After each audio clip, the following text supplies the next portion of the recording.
ኢናሊላሂ ወኢና ኢለይሂ ራጂኡን። እህታችን በዱባይ ህይወቷ አለፈች። አላህ ሱብሃነሁ ወተዓላ ወጥቶ ከመቅረት ይጠብቀን። በጣም በጣም ያሳዝናል።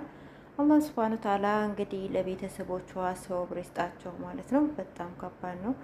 እኔ ወላሂ ነው የምላችሁ በጣም ፈራሁኝ ማለት የሆነ በቃ አሁን በጣም ብዙ ጊዜ ሆነን እኮ እህቶች እንዲሁ በቃ ሞቱ ይባላል። እክሊት ሞተች ነው የሚባለው፣ ምክንያቱ እንኳን ባልታወቀ ነገር ማለት ነው።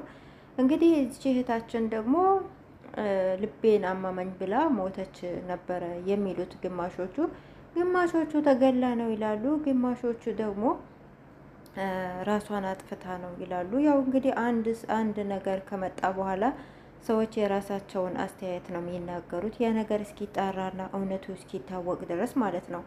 ብቻ በጣም ነው የሚያሳዝነው። አላህ ሱብሃነሁ ወተዓላ ወጥቶ ከመቅረት ይጠብቀን። ሀቂቃ በጣም ያሳዝናል። ትላንትና ወዲያ ገስት ገብታ ስታወራ ነበረ አሉ። እንግዲህ ማታውን ነው ሞተች የተባለው። በጣም ያሳዝናል። በጣም ልብ ይሰብራል። እንግዲህ ለዚች ዱንያ ለዚች ህይወት ነው እንግዲህ ሰው የሚባለው። ሰው ይህን ሁሉ መከራ ይህን ሁሉ ነገር እርስ በእርስ መፋጀት እርስ በእርስ መጋጨት ለዚች ነው እንግዲህ። ወላሂ ሱብሃነላህ በጣም ነው የሚያሳዝነው። እንግዲህ በስደት ላይ እየተንከራተቱ በዛው እንግዲህ ማለፍ አስባችሁታል። ዞሮ ዞሮ ያው እንግዲህ አላህ አለ ቀን ሁላችንም አንቀርም። ግን ቀናችን የደረሰ ቀን እንደው ያ ረብ በሀገራችን ማለት ነው ሞታችን በሀገራችን ብንሞት የተሻለ ነገር አይኖረውም ማለት የቀብር ቅጣታችን ሊቀንስ አይችልም። ነገር ግን ቢያንስ እንኳን ሬሳችን አይንከራተት በሀገራችን ቢሆን ማለት ነው። እና እንግዲህ ተቋረጠብኝ ማለት ነው ቤተሰብ። እህታችን እንግዲህ ግማሾቹ ያው ተገላ ነው ይላሉ። አንድ ወንድማችን ደግሞ ያው በራሷ ጊዜ ነው ልቧ ቆሞ ነው ሲባል ለነበረው አይደለም ሬሳ በደም ተጨማልቆ ነበረ ብሏል ማለት ነው። ብቻ ወላሂ በጣም ነው የሚያሳዝነው ሀቂቀተን ሱብሃንላህ።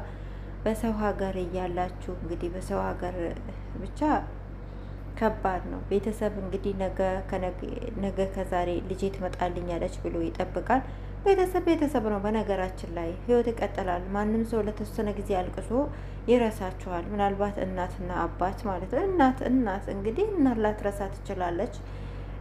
ያው እሷም ቆይታ መርሳቷ አይቀርም ማለት ነው። ግን እኛ እንደዚህ እንደተከራተትን አንድ ቀን እንኳን ሳያልፍልን አንድ ቀን እንኳን ዝንጥ ብለን እንደ ሰዎች እንትን ሳንል ብቻ ወላሂ እንዲሁ በሰው ቤት እንደተቆራመድን ህይወታችን ሲያልፍ በጣም በጣም ያሳዝናል ማለት ነው። እኔ ይቺን ልጅቷን አላቃትም። ብዙ ልጆች ግን የጉቺ የት ናት ምናምን ነገር ሲሉ ሰማው መሰለኝ።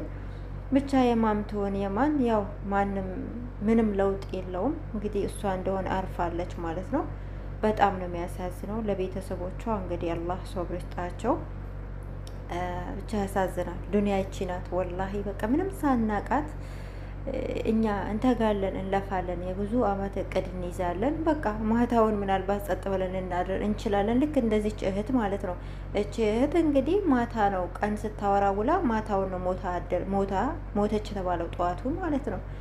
አስባችሁታል? ሱብሃንአላህ። ብቻ አላህ ሱብሃነ ወተዓላ ወጥቶ ከመቅረት ይጠብቀን። አላህ ሱብሃነ ወተዓላ ለሀገራችን አፈር ያብቃን። እንግዲህ ቀናችን ከደረሰ እዚህም ሆነን የትም ሆነን አይቀርልንም። ብቻ እንደው አጀላችን የደረሰ ቀን እንደምንም በሀገራችን ያረብ ወላሂ ወጥቶ ከመቅረት አላህ ይጠብቀን። በሰው ሀገር አላህ አይፈትነን እና በጣም ነው የሚያሳዝነው። እኔ እውነት በጣም ነው ያሳዝነችኝ። እኔ ብቻ ፈራው ነው የምላችሁ ወላሂ። አሁን በተለይ ዱባይ ልብ ብላችኋል። ግን በቃ በተደጋጋሚ እህቶች ህይወታቸው አለፈ እየተባለ ነው። ምንድን ነው ነገሩ? ወላሂ ያስፈራል። ብቻ ያስፈራል ሀቂቃ ማለት ነው። በቃ እዚህ የሆነ ነገር ተፈጠረ፣ እዚሁ ዱባይ ብቻ ከባድ ነው ወላሂ። አላቅም ወንጀላችን በዝቶ ይመስለኛል። አላህ ሱብሃነሁ ወተዓላ እንግዲህ እንደሱ ምህረት እዝነት ይዘንልን ብቻ እና በጣም ያሳዝናል። በሰው ሀገር ያለን እህቶች ደግሞ ራሳችንን እንጠብቅ። ምናልባት እንደዚህ ከሰው ጋር የምትኖሩ ጥሪያ የምትጣሉ አንዳንድ ልጆች የሆነ በቃ ከሰው ጋር አብሮ ሲኖሩ እርስ በእርስ የሚጋጩዋል። አሁን ደግሞ በዚህ ሰዓት የብሔሩ መርዘኝነት እርስ በእርስ የዘረኝነት በሽታ አለ። እንደዛም አይነት ነገር አለ። ብቻ በሰው ሀገር ስትኖሩ ራሳችሁን ጠብቁ ማለት ነው። አላህ ሱብሃነሁ ወተዓላ ይጠብቀን። በሰላም እንደወጣ ነው በሰላም ለሀገራችን ያብቃን ማለት ነው። ከማንም ጋር ተስማምተን ነው መስራት መኖር ያለብን ማለት ነው። እና አላህ ሱብሃነሁ ወተዓላ ይጠብቀን። አላህ ወጥቶ ከመቅረት ይጠብቀን። እንግዲህ እህታችን ቤተሰቦቿ አላህ ሶብር ይስጣቸው። በጣም ልብ ይሰብራል ማለት ነው። ያው እንግዲህ ዱንያ ይቺ ናት። አንድ ቀን ሁላችንም ሀጅ ነን፣ አንድ ቀን ሁላችንም ወደዛው ሀጆች ነን። በጣም ነው የሚያሳዝነው። በያላችሁ በሰላማችሁ ብዝት ይበል። ቤተሰብ እንግዲህ ራሳችሁን ጠብቁ እላችኋለሁኝ። አላህ ይጠብቀን።